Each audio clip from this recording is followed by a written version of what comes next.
Hello friends, welcome back. And आज का हमारा टॉपिक है compiler, interpreter and operating system. तो कंपाइलर क्या होते हैं, इंटरप्रेटर क्या होते हैं, ऑपरेटिंग सिस्टम का क्या यूज़ है, इस चीज़ को आज हम डिटेल में समझेंगे। आपने बहुत जगह पढ़ा हुआ, कंपाइलर है, इंटरप्रेटर है, ऑपरेटिंग सिस्टम भी कुछ लोग जानते होंगे। तो आइए आज समझते हैं कंपाइलर का यूज़ कहाँ होता है, इंटरप्रेटर का यूज़ कहाँ होता है, दोनों में डिफरेंसेस क्या हैं और ऑपरेटिंग सिस्टम का कैसे यूज़ करते हैं।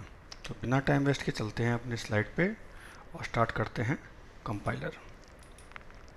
कंपाइलर, तो जैसा आप एक इमेज देख रहे हैं, ये एक हाई लेवल लैंग्वेज है, ये बीच में कंपाइलर है और एक मशीन लैंग्वेज है यहाँ पे। तो जो हाई लेवल से कन्वर्ट होकर के कंपाइलर कंपाइलर एक ट्रांसलेटर हो गया है यहाँ पे, और ये मशीन लैंग्वेज हो गया है। तो डाटा यहाँ से आता है, कंपाइलर उसको कुछ चेंज करता है और मशीन लैंग्वेज में जाता है। तो बेसिक कंपाइलर एक ट्रांसलेटर होता है। इसको मिडिल मशीन लैंग्वेज और जो हमारी प्रोग्रामिंग लैंग्वेज होती है उसके बीच में एक प्रोग्राम होता है। ये सेट ऑफ प्रोग्राम्स होते हैं जो पर्टिकुलरली उस लैंग्वेज को, जो हाई लेवल लैंग्वेज है, जो हमारी इंग्लिश फेवरेबल लैंग्वेज होती है, जैसे जावा हो गई, सी शार्प हो गई, डॉट नेट हो गई, विजुअल बेसिक, विजुअल स्टूडियो में जितने भी वी डॉट नेट वगैरह हो गए, पाइथन वगैरह, ये सब क्या करते हैं, जब इनको राइट करते हैं तो डायरेक्टली मशीन इसको समझ नहीं पाता है। तो मशीन समझता क्या है, डायरेक्ट मशीन लैंग्वेज को, जो हमने मशीन लैंग्वेज पढ़ी थी, सिर्फ उसी को समझता है वो। तो अब ये समझे कैसे, क्योंकि डायरेक्टली वो इंग्लिश ड्रिवन लैंग्वेज को तो समझ नहीं पाएगा। तो उसको कन्वर्ट करने के लिए कंपाइलर बनाए गए। तो कंपाइलर भी एक प्रोग्राम होते हैं जो उसकी सभी कोड्स को अंडरस्टैंड करके और उसको कन्वर्ट कर देता है मशीन लैंग्वेज में। मशीन लैंग्वेज क्या समझता है, 0 और 1 की भाषा समझता है वो। ठीक है, तो कंपाइलर एक ट्रांसलेटर हो गए हाई लेवल लैंग्वेज के लिए, जो कन्वर्ट करता है हाई लेवल लैंग्वेज को मशीन लैंग्वेज में, और तब वहाँ से आउटपुट आता है। तो एक compiler translate high level programming language into machine code. ठीक है, मशीन कोड क्या थे हमारे, एक कोड होता है, उसमें एक एड्रेस होता है जहाँ पे ऑपरेशन कर पाता है। ठीक है, तो आगे चलते हैं। Computer can directly execute only machine language program. जैसे मैंने आपको बताया कि कंप्यूटर जो है सिर्फ और सिर्फ ओनली मशीन लैंग्वेज को ही समझता है, और मशीन लैंग्वेज में डेवलपमेंट करना, कोड करना आसान नहीं है, कंपाइलर्स का पता नहीं चलता है। इसलिए हमने user friendly language, high level language design की और उसको बीच में कंपाइलर लगाया ताकि वो उसको कन्वर्ट कर पाए। अब ये जो होते हैं कंपाइलर, ये सेट ऑफ प्रोग्राम रिटर्न होते हैं इसमें, जो हाई लेवल लैंग्वेज को कन्वर्ट करते हैं मशीन लैंग्वेज में। अब ये है कि हर एक लैंग्वेज को कन्वर्ट करने के लिए डिफरेंट डिफरेंट कंपाइलर होते हैं। जैसे कि अब ये नहीं कि एक कंपाइलर बना लिया तो हर एक प्रोग्रामिंग लैंग्वेज के लिए वही कंपाइलर चलेगा, ऐसा बिल्कुल नहीं है। हर एक प्रोग्रामिंग लैंग्वेज का अपना एक सेपरेट कंपाइलर होता है। अगर हम सी की बात करें तो उसका अपना कंपाइलर होता है, सी प्लस प्लस जो एडिटर मोड होता है उसका अपना होता है कंपाइलर। ऐसे ही सी शार्प, डॉट नेट, जावा, पास्कल, इस सब के अपने अपने कंपाइलर होते हैं ताकि उस प्रोग्राम को कॉम्पेटेबल बना करके उसको मशीन लैंग्वेज में कन्वर्ट कर सकें। ठीक है, तो सिंपली अगर आपसे कोई पूछे कि कंपाइलर क्या होते हैं तो आपको सिंपल बताना है, कंपाइलर इज ए ट्रांसलेटर। ये हाई लेवल लैंग्वेज को कन्वर्ट करता है मशीन लैंग्वेज में। ठीक है, ये यही इसका डेफिनेशन होता है। अगर आप चाहें तो इंग्लिश में अपनी डेफिनेशन प्रिपेयर कर सकते हैं या फिर यहाँ से ले सकते हैं स्लाइड से। तो कंपाइलर का यूज़ आपको पता चल गया, ये हाई लेवल लैंग्वेज को मशीन लैंग्वेज में कन्वर्ट करता है। अब ये क्या होता है, कंपाइलर का यूज़ क्या है कि कंपाइलर बहुत फास्ट काम करता है, बहुत तेज़ी से ये हाई लेवल लैंग्वेज को मशीन लैंग्वेज में कन्वर्ट करता है। और इसकी खासियत क्या है कि ये एक साथ जितना भी प्रोग्राम लिखा हुआ है सबको एक साथ कन्वर्ट करके मशीन लैंग्वेज में ट्रांसफ़र कर देता है। ठीक है, तो ये हो गया कंपाइलर। ओके, चलते हैं अपने अगले स्लाइड पे। अगला है हमारा इंटरप्रेटर। कंपाइलर और इंटरप्रेटर दोनों का काम सेम ही है। इंटरप्रेटर भी एक ट्रांसलेटर है, लैंग्वेज ट्रांसलेटर है, जो कन्वर्ट करता है हाई लेवल लैंग्वेज को मशीन लैंग्वेज में। अगर आप इमेज देख पा रहे हैं तो एक एरो है हाई लेवल लैंग्वेज, वहाँ से एरो जा रहा है इंटरप्रेटर और देन मशीन लैंग्वेज में। तो इंटरप्रेटर भी एक मीडिएटर हो गया high level and machine language के बीच का पार्ट। ये भी सेट ऑफ प्रोग्राम्स होते हैं। ये भी एक सेम कंपाइलर की तरह लैंग्वेज ट्रांसलेट करता है। ये भी एक ट्रांसलेटर हो गया हाई लेवल लैंग्वेज के लिए। अब ये क्या करता है, एक हाई लेवल लैंग्वेज को लेता है नॉर्मली और उसको कन्वर्ट करता है मशीन लैंग्वेज में और एग्जीक्यूट करता है रिजल्ट को इमिडिएटली। ठीक है, जैसे कंपाइलर क्या करता है, पहले सारे प्रोग्राम को एक साथ कंपाइल करता है मशीन लैंग्वेज में, देन वहाँ से और रिजल्ट आता है। बट कंपाइलर ऐसा नहीं, कंपाइलर करता है लाइन बाय लाइन लैंग्वेजेस को या कोड को कन्वर्ट करता है मशीन लैंग्वेज में एंड सेम टाइम पे रिजल्ट भी वहाँ पे कैलकुलेट करता है। ठीक है, तो main difference between compiler and interpreter is that compiler can translate the entire code but not involve in execution.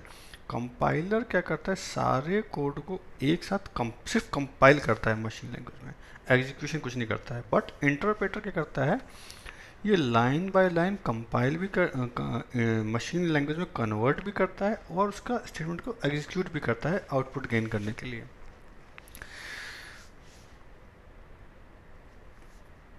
ठीक है, तो ये आपको समझ आ गया। द मेन एडवांटेज क्या है इसका इंटरप्रेटर का, interpreter makes it easier faster to correct the program. अब जैसे कंपाइलर एक साथ कोड को कंपाइल करेगा और मशीन लैंग्वेज कन्वर्ट करेगा तो आपको सेवरल एरर्स देगा वो एक साथ, जितने भी प्रोग्राम में एरर्स होंगे। बट इंटरप्रेटर ऐसा नहीं करता, ये हर एक लाइन को पहले कन्वर्ट करता है, उसको एग्जीक्यूट करता है, उसमें कोई एरर है तो आपको बताएगा, तो आप उसको लाइन बाय लाइन करेक्ट कर सकते हैं। दोनों के अपने अपने एडवांटेज हैं, डिसएडवांटेज है। उसका एडवांटेज ये है कि वो एक साथ ही आपको सारा कोड कंपाइल कर देगा और आपको उसका सारा एरर बता देगा, तो आप सारे एरर को एक साथ उसको आप फिक्स कर सकते हैं एरर्स को और देन अगेन उसको एक साथ कंपाइल कर सकते हैं। इंटरप्रेटर में आपको आपने एक लाइन एग्जीक्यूट की, उसका एरर बताएगा, फिर नेक्स्ट लाइन पे गया वो, अगर आपने पहले वाले को फिक्स कर लिया तभी वो नेक्स्ट वाले पे जाएगा। नेक्स्ट पे गया, अगर उस पर कुछ एरर है तो ठीक है, नहीं तो फिर अगले लाइन पे चला जाएगा। फिर उसके बाद वो उसमें कुछ एरर है तो आप उसको फिक्स कीजिए, देन उसको आगे बढ़िए। तो डिसएडवांटेज यह है कि इंटरप्रेटर थोड़ा स्लो हो जाता है कंपेयर टू कंपाइलर के मुकाबले में, बिकॉज ये लाइन बाय लाइन चीज़ों को इंटरप्रेट करता है मशीन कोड में। ठीक है, तो ये हो गया हमारे कंपाइलर एंड इंटरप्रेटर। कंपाइलर और इंटरप्रेटर दोनों ही हमारे हाई लेवल लैंग्वेज को मशीन लैंग्वेज में कन्वर्ट करते हैं, ट्रांसलेट करते हैं, क्योंकि कंप्यूटर जो है ABCD इंग्लिश ड्रिवन चीज़ें नहीं समझता है, वो सिर्फ मशीन कोड 0 और 1 ही समझता है। उसके लिए हर एक चीज़ 0 एंड 1 ही है। तो जो भी हाई लेवल लैंग्वेज था उसको पहले मशीन कोड में, जहाँ पे मेमोरी कोड उसका एड्रेस होता था, उसमें कन्वर्ट करता है, उसका एग्जीक्यूशन करता है। ठीक है, तो कंपाइलर और इंटरप्रेटर में सबसे बड़ा डिफरेंस ये है कि वो एक साथ कोड को कंपाइल करता है, इंटरप्रेटर लाइन बाय लाइन करता है। ये आपको याद होना चाहिए।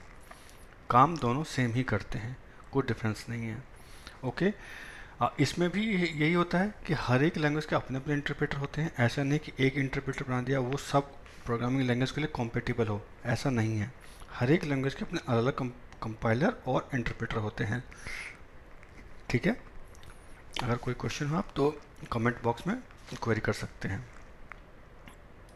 चलते हैं अगले सिस्टम पे, वो है हमारा प्रोग्रामिंग सिस्टम। अगला slide, operating system. Operating system क्या होते हैं, तो ऑपरेटिंग सिस्टम जैसे आपने देखा होगा, कभी कंप्यूटर चलाया हो तो आपने देखा होगा सबसे पहले एक जब भी आप पावर का बटन ऑन करते हैं तो एक विंडो लोड होती है, उसको विंडोज़ बोलते हैं ऑपरेटिंग सिस्टम। ऑपरेटिंग सिस्टम भी हमारे सबसे पहला पुराना ऑपरेटिंग सिस्टम की बात करूँ तो डॉस होता था, MS डॉस। पहले आया डॉस, फिर आया MS DOS. DOS means disk operating system, वो भी ऑपरेटिंग सिस्टम था। और एक होता है MS डॉस, तो माइक्रोसॉफ्ट ने उसको एक्वायर कर लिया तो उसका नाम हो गया MS DOS, Microsoft disk operating system. But वो बहुत पुरानी लैंग्वेज हो गई, बहुत पुराना ऑपरेटिंग सिस्टम हो गया, उसका कुछ यूज़ नहीं होता है। अब ज़्यादातर लोग यूज़र इंटरफेस जो विंडोज़ वाले होते हैं उसका यूज़ करते हैं। तो जो डॉस था उसका, अगर आपके कंप्यूटर में कुछ भी नहीं पड़ा है तो डॉस तो होगा ही होगा। अब जिसको चलाना आता है वो उससे चला सकता है। बट ऑपरेटिंग सिस्टम हमारे हो गए डॉस, वो दूसरा हो गया विंडोज़, और विंडोज़ में हो गए लिनक्स। ये तीन टाइप के हमारे ऑपरेटिंग सिस्टम होते हैं। तो हम मोस्टली विंडोज़ पे काम करते हैं आजकल। तो ऑपरेटिंग सिस्टम होते क्या हैं? ऑपरेटिंग सिस्टम क्या होता है? ऑपरेटिंग सिस्टम एक प्रकार के सेट ऑफ सॉफ्टवेयर प्रोग्राम्स होते हैं जो एक प्रकार का इंटरफेस प्रोवाइड करते हैं बिटवीन कंप्यूटर एंड यूज़र। ठीक है। तो अब जब उसमें अगर खाली डॉस पड़ा रहेगा तो आपको समझ ही नहीं आएगा उसमें करना क्या है। अगर उसमें विंडो डली रहेगी, ऑपरेटिंग सिस्टम डला रहेगा जो यूज़र से इंटरेक्ट करेगा, तो आपको अच्छा लगेगा। ठीक है, उसमें कुछ आइकन होंगे, कुछ माई कंप्यूटर के आइकन्स होंगे बहुत सारे। तो ये होता है। तो an operating system is a software program, मैं बोलूँगा कलेक्शन ऑफ सॉफ्टवेयर प्रोग्राम्स, जो कोऑर्डिनेट करता है between the hardware and the software to run the platform. तो अभी क्या है कि ऐसा तो नहीं है कि एक ही सॉफ्टवेयर बना दिया वही चल गया। जब ऑपरेटिंग सिस्टम बनते तो उसमें कलेक्शन ऑफ सिस्टम सॉफ्टवेयर्स होते हैं। इसको हम सिस्टम सॉफ्टवेयर कहते हैं। ऑपरेटिंग सिस्टम को सिस्टम सॉफ्टवेयर वो होते हैं जो डायरेक्टली हमारे हार्डवेयर के साथ इंटरेक्ट करते हैं, डायरेक्टली हार्डवेयर से हमारे टच बेस होते हैं, उसको बोलते हैं सिस्टम सॉफ्टवेयर। ये कुछ बहुत प्रकार के प्रोग्राम जो सिस्टम जो कंप्यूटर को चला रहे हैं बैकएंड में हार्डवेयर के साथ, वो साथ इंटरेक्ट करके बहुत सारे प्रोसेस चलाते हैं जिससे यूज़र उस पर काम कर पाता है। ओके। तो अगर डेफिनेशन की बात करें तो इसमें an operating system as is an integrated set of programs that resource of computer system and provides an interface to the user to run the machine. तो ये सेट ऑफ प्रोग्राम्स होते हैं और इंटीग्रेटेड होते हैं between hardware and software so that user can use the machine and run the programs. अब इसमें mainly दो टाइप का ऑपरेटिंग सिस्टम इसमें बताया गया है। Of making computer system convenient to use and making the resource of the computer to use. The main primary objective जो है इसके ऑपरेटिंग सिस्टम के वो यही है कि कंप्यूटर सिस्टम को कन्वीनियंट बना देता है यूज़ करने के लिए, और इसमें जो रिसोर्सेज होते हैं जैसे सीपीयू हो गए, इनपुट डिवाइस, आउटपुट डिवाइस, इस सब को रिसोर्स को मैनेज करता है। ये सब हो गए रिसोर्सेज उसके। ओके। तो आगे चलते हैं, इसके फर्दर चीज़ें समझते हैं इसमें। तो अब इसमें इसका फंक्शन समझते हैं। सबसे पहले होता है प्रोसेस मैनेजमेंट। प्रोसेस मैनेजमेंट ये टेक केयर करता है creation and deletion of users and system process. जो भी सिस्टम प्रोसेस होता है, यूज़र क्रिएट होते हैं, डिलीट होते हैं, उस सब मैकेनिज्म को ये प्रोसेस करता है, सिंक्रोनाइज करता है। ठीक है। अगला हो गया हमारा मेमोरी मैनेजमेंट। मेमोरी मैनेजमेंट ये टेक केयर करता है allocation and D allocation of memory. Memory को एलोकेट करना किसी प्रोग्राम के लिए और उसको हटा लेना मेमोरी को उस दूसरे प्रोग्राम से। ये जो प्रोसेस करता है ये मेमोरी मैनेजमेंट करता है। अगला है फाइल मैनेजमेंट। तो फाइल मैनेजमेंट ऑपरेटिंग सिस्टम ये टेक केयर करता है फाइल से रिलेटेड एक्टिविटीज़ को, जैसे कि creation of file, storing of file, और उसके बाद हो गया आपका naming, sharing, organisation of file. ये सब चीज़ें फाइल मैनेजमेंट टेक केयर करता है। अगला है सिक्योरिटी, जो कि बहुत इंपॉर्टेंट है। हर एक ऑपरेटिंग सिस्टम में ऐसे मॉडल्स इनेबल होते हैं जो आपको सिक्योरिटी प्रोवाइड करते हैं। सिक्योरिटी इन द सेंस कि आपके कंप्यूटर को कोई भी अनऑथराइज तरीके से एक्सेस ना कर पाए। जैसे मैं कंप्यूटर यूज़ कर रहा हूँ, अब मैं इसको खुला तो छोड़ नहीं दूंगा कि कोई भी आए और मेरे सिस्टम में काम करने लग जाए, मेरी चीज़ें डिलीट मार दे।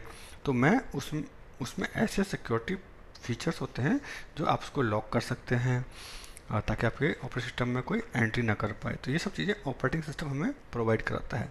अगला है कमांड इंटरप्रेशन। कमांड इंटरप्रेशन क्या होता है? जो यूज़र जो भी उसमें इनपुट देता है उसको कमांड बोलते हैं, और उस कमांड पे जो एग्जीक्यूशन होता है उसको और तब वो रिसोर्स को बताता है कि हाँ भाई ये कमांड हमारे पास आई है, आप यूज़र ने कमांड दी है, इसका आप सिस्टम के थ्रू रिसोर्स को रिक्वेस्ट को हैंडल करना है। ओके। तो ये कमांड इंटरप्रेशन। ठीक है।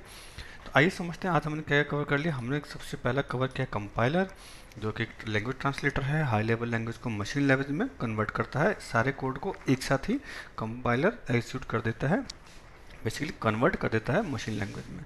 अगला है हमारा इंटरप्रेटर। ये भी एक ट्रांसलेटर है, लैंग्वेज ट्रांसलेटर है, जो हाई लेवल लैंग्वेज को मशीन लैंग्वेज में कन्वर्ट करता है। ये लाइन बाय लाइन करता है एग्जीक्यूशन। ओके।